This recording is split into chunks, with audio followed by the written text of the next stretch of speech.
होती. आम्ही संतोष सर, अंकुश सर, आम्ही तिघ जण आमच्या गावातून होतो. त्यावेळेस संतोष सर आणि अंकुश सरांची फिलिंग काय असेल ऍक्च्युली त्याला माहिती, पण माझी जी फिलिंग होती त्यावेळेस मला वाटलं होतं या भगवंताने आपल्याकडे देवदूत पाठवले. आणि नंतर त्यांच्यासोबत काम करता वेळेस वाटलं की भगवंत स्वतः आले.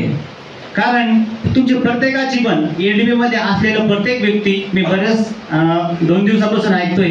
कोणी म्हणतंय सर माझ्यासोबत व्यक्ती म्हणतोय की आपली कंपनीचे मालक तर देवासारखे आहे. ऍक्च्युली सर आपण म्हणतो ना देव तर कधी पाहिलेले नाही, पण त्यांच्या रूपात देवच भेटले. मग देवाने निर्माण केली कंपनी, आपण म्हणतो की देवाने निर्माण केली कंपनी कशी असेल तर तिथं काही प्रश्नचिन्हाचा विशेष येत नाही. मग तो परवाच तिथून जे सुरुवात झालं तर मला त्याच्यानंतर जे अनुभव आले सर, मला पैसेवाले लोक भेटले नाही कोणी. माझी काही मजबुरी नव्हती हा बिझनेस करण्यासाठी. मला सगळे सुविधा सगळ्या गोष्टी परिपूर्ण आहेत कुटुंबामधून. तरी पण एकच स्वप्न होतं की घरच्या पैशाला न हात लावता स्वतःचं काहीतरी करिअर करायचं. आणि एक गोष्ट बरेचसे ज्यावेळेस म्हणतो ना की आपण म्हणतो ना की स्वतःचा आनंद दुसऱ्याच्या आनंदाच्या ज्यावेळेस आपण बघतो त्याचा खरा आनंद आहे. आणि माझा जो नेचर आहे मला असं वाटतं की मी दुसऱ्याच्या काहीतरी उपयोगी आल्या पाहिजे. हा माझा लहानपणापासून स्वभाव आहे. तर ज्यावेळेस ही कंपनी मी स्टार्ट केली त्यावेळेस पासून मला असे लोक भेटले सर की त्यांचे एवढे संघर्ष होते जीवनामध्ये की त्यांचा संघर्ष पाहून मी माझे स्वप्न सुद्धा विसरलो की मला काय करायचं आहे माझ्या जीवनामध्ये. मग मला कोणी म्हणायचं सर माझ्याकडे 2 एकर शेती, माझ्याकडे फक्त 3 एकर शेती. कोणी म्हणायचं सर मी 10,000 रुपये काम करतो. सर ती जी फिलिंग होती ना त्यांच्या बोलण्याच्या शब्दामध्ये जी फिलिंग होती त्यांच्या चेहऱ्यावरचा जो भाव होता तो भाव मला ह्या कामामध्ये एनर्जी देणारा होता. कारण की मी जर दुसऱ्यासाठी उपयोगी आलो पण ज्यावेळेस म्हणतो ना की परोपकाराची भावना ज्यावेळेस आपण ठेवतो, झाडे सर झाडाला आपण दगड जरी मारला तरी तो फळ देतो. तर आपण केलेल्या कामाची नोंद भगवंत घेतो. ही गोष्ट मला माहीत होती. म्हणून मला काय भेटतं याच्यातून हा माझ्यासाठी काही मायने ठेवत नव्हता. परंतु ज्यावेळेस मी स्टार्ट केलं तर माझी स्टार्टिंगच माझ्या मित्रापासून झाली, म्हणजे संतोष जराडे सरांपासून. आणि तो परवा जे स्टार्ट झाला सर आजपर्यंत मी आज बी जे शेवटची लॉग इन केली माझी तो पण माणूस इतकं संघर्षात आहे सर की मी सांगू शकत नाही. म्हणजे प्रत्येक व्यक्ती मला कुठेतरी अडकलेला, एवढं मजबूर झालेला की त्याला आर्थिक आवश्यकता आहे. काही उदाहरण असे होते सर की त्यांनी मला सांगितलं की त्यांना जर गृहजन भेटली नसती तर आज ते ॲक्च्युली ह्या दुनियामध्ये नसते. म्हणजे जी गृहजन काही लोकांचे जीव पण वाचवले हे सुद्धा याच्यातून बघायला मिळतं.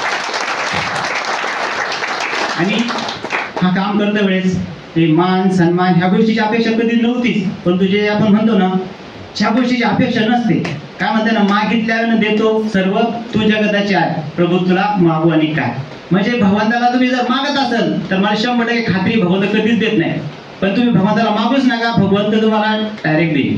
हा मी स्वतः अनुभव घेतोय. म्हणून मग माझ्यासाठी मी माझ्या कॅपिंगसाठी सर म्हणतात म्हणजे तुम्हाला पण माहिती आहे की मी हप्त्याची 1 लाख रुपये कॅपिंग माझी होते. 1 लाख रुपयाला हप्ता भेटतोय पण मी मागत नाही. आणि मला असं हे नाही की चला भेटलंच पाहिजे, ते भेटणारच मला माहिती सिस्टीम तशी. पण मला वाटतं की माझ्यासोबत आलेला प्रत्येक व्यक्ती इथं त्यांनी करिअर केला पाहिजे.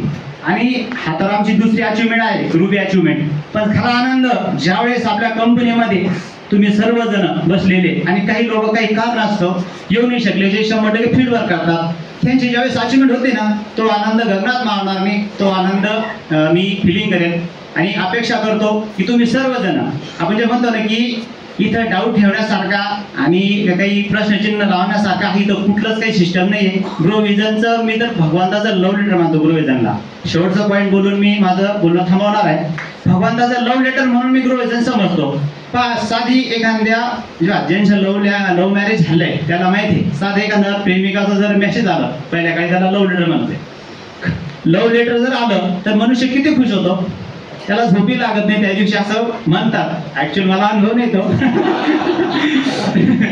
पण तो त्याच धुंदीमध्ये राहतो. अरे मला मेसेज आला ते विचारू नका, ज्याला फिलिंग ज्याला माहिती त्याला माहिती तो विषय.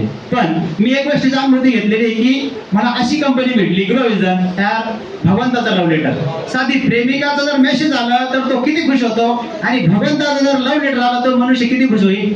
कारण की भगवंत जर लव्ह लेटर पाठवता म्हणल्यावर काही विषयच नाही. तसंच ग्रोविजनला मी लव्ह लेटर मानतो. आणि लव्ह लेटर म्हणल्यानंतर तो 100% कन्व्हेन्स आहे. म्हणून ग्रोविजन हा अशा पैशाचा झाड आहे तो झाड कधी वाळणार नाही, त्याच्या जो फांद्या आहे पूर्ण भारतामध्ये फैलणार आहे आणि त्याच्या आपण जे मुळा म्हणतो ह्या खूप मजबूत आहे. किती आपण म्हणतो ना आंधी तुफान काही करू शकणार नाही असं गृहयुजनचं झाड आहे. म्हणून 100% तुमची सर्वांची रँक अचीव, पेआउट सेट आणि संपूर्ण इच्छा पूर्ण हो हीच गोष्ट मी सांगेल आणि माझं बोलणं थांबेल. थँक्यू, धन्यवाद.